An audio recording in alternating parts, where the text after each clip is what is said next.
Podcast Network Asia.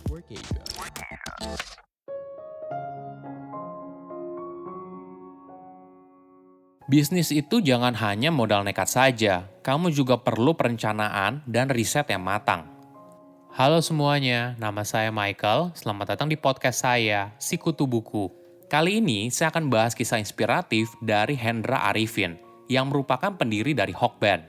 Iya, restoran cepat saji yang mengusung konsep Jepang ini ternyata milik orang Indonesia di bawah naungan PT Eka Boga Inti. Sejak pertama kali berdiri pada tahun 1985, restoran khas Jepang tersebut masih eksis dan terus berkembang hingga sekarang. Sebagai informasi, podcast Sikutu Buku sekarang bergabung dengan Podcast Network Asia dan Podmetrics loh. Sebelum kita mulai, buat kalian yang mau support podcast ini agar terus berkarya, caranya gampang banget. Kalian cukup klik follow. Dukungan kalian membantu banget supaya kita bisa rutin posting dan bersama-sama belajar di podcast ini. Bagi masyarakat Indonesia yang tinggal di kota besar, pasti tidak asing lagi dengan makanan cepat saji dengan konsep dari Jepang. Hokben yang awalnya dikenal sebagai Hoka-Hoka Bento, pertama kali didirikan pada tahun 1985 di Kebon Kacang Jakarta Pusat oleh Hendra Arifin. Hendra masih berstatus sebagai karyawan dari perusahaan multinasional. Dia memutuskan untuk pensiun dini dan banting setir ke bisnis kuliner karena melihat peluang di sana. Padahal dirinya sudah bekerja selama lebih dari 13 tahun dan ibaratnya sudah berada dalam zona nyaman. Inilah yang membuat Hendra banyak mendapat pertentangan dari keluarga dan rekan kerja. Namun hal ini tidak membuat dirinya goyah, dia tetap teguh pada pendiriannya.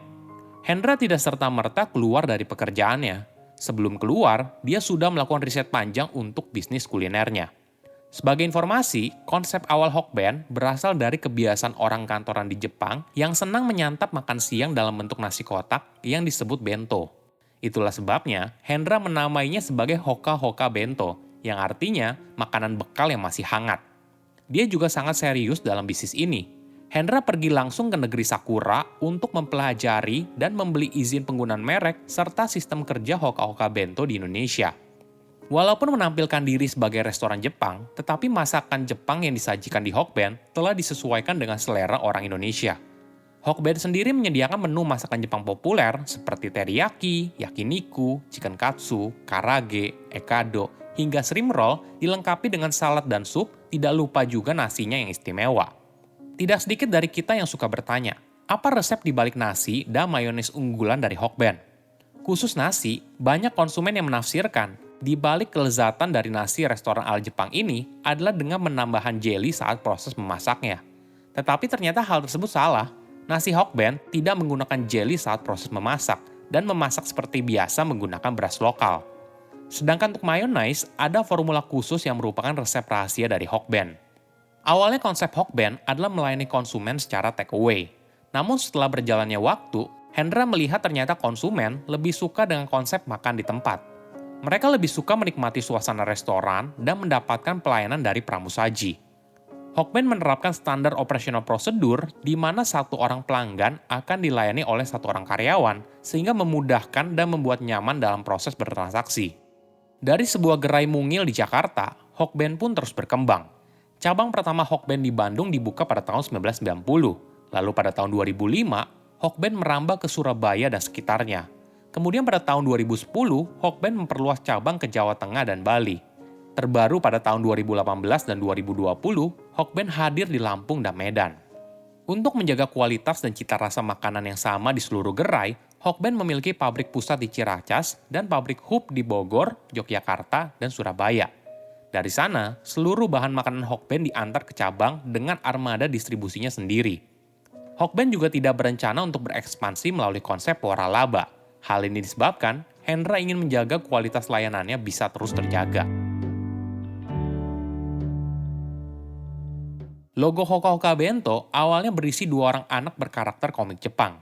Anak laki-lakinya berbaju biru bernama Taro, sedangkan yang berbaju merah adalah anak perempuan yang bernama Hanako. Pada logo Hokben yang baru, kedua anak tersebut hanya dimunculkan bagian kepalanya saja, dengan posisi yang masih lama, serta ditambahkan beberapa elemen gambar yang dilatar belakangi warna kuning. Logo Hoka-Hoka Bento yang lama digunakan sejak saat peresmian gerai pertamanya tahun 1985 dan berakhir pada tahun 2013. Penamaan dan logo kemudian diganti baru menjadi Hokben hingga sekarang. Alasannya, karena berdasarkan riset konsumen, mereka lebih sering menyebut Hoka-Hoka Bento dengan akronim Hokben. Logo baru ini juga dibarengi dengan peluncuran pola yang disebut Community Pattern. Warna kuning sebagai warna utama pola ini menjadi elemen menarik yang dipasang pada dinding, gelas, dan berbagai peralatan. Hokben Community Pattern dari 5 pola yang berbeda, yaitu Parent and Kid yang menggambarkan Hokben sebagai restoran penyedia makanan keluarga. Kedua, Welcoming Hello yang menggambarkan keramahan Hokben kepada pelanggan. Ketiga, Friendship yang menggambarkan tempat menikmati kebersamaan. Keempat, Respect yang menggambarkan atas penghormatan setiap konsumen yang datang. Kelima, Pride yang menggambarkan kebanggaan dalam melayani pelanggan. Ini adalah cara Hokben agar tetap relevan sesuai perkembangan zaman. Selain perubahan logo, Hokben juga mengubah tampilan interior gerainya. Jika dulu gerai Hokben banyak dinominasi warna hitam dan gelap, setelah rebranding, Hokben menggunakan warna kuning dan merah sehingga memberikan kesan yang lebih energik. Hokben juga terus berinovasi agar terus relevan dengan perkembangan zaman. Pada tahun 2007, perusahaan memiliki call center resmi yang berfungsi sebagai kontak untuk pesan antar. Lalu berlanjut pada tahun 2009, Hokben meluncurkan konsep drive-thru. Kemudian pada tahun 2012, perusahaan memperkenalkan konsep pembayaran dengan cara multi-cashier service dan debit atau credit card. Lalu pada tahun 2016, Hokben meluncurkan Hokben Apps untuk memudahkan pesanan Hokben seperti ketika konsumen memesannya di gerai. Di tengah tantangan pandemi COVID-19, Hokben juga berusaha menyesuaikan diri dengan memperkenalkan konsep baru yaitu Hokben Kitchen, gerai yang hanya melayani pesanan untuk dibawa pulang atau pesan antar. Konsep ini bertujuan agar mereka dapat melayani pelanggan lebih cepat karena lebih mudah dijangkau oleh armada online. Kini, Hokben telah memiliki ratusan gerai yang tersebar di berbagai kota di Indonesia.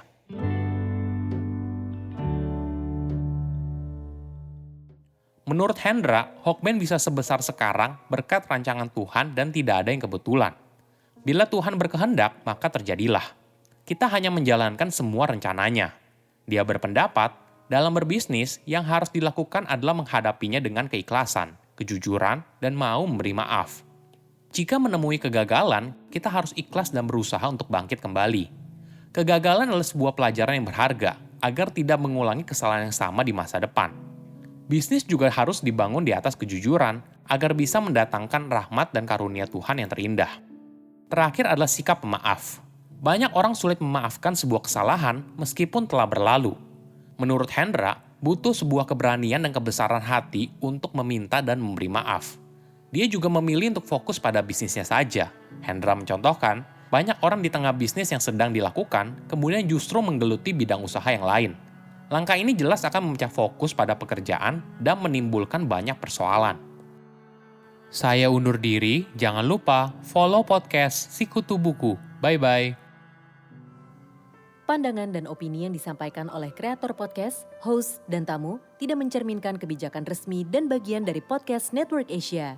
Setiap konten yang disampaikan mereka di dalam podcast adalah opini mereka sendiri dan tidak bermaksud untuk merugikan agama, grup etnik, perkumpulan, organisasi, perusahaan, perorangan, atau siapapun dan apapun.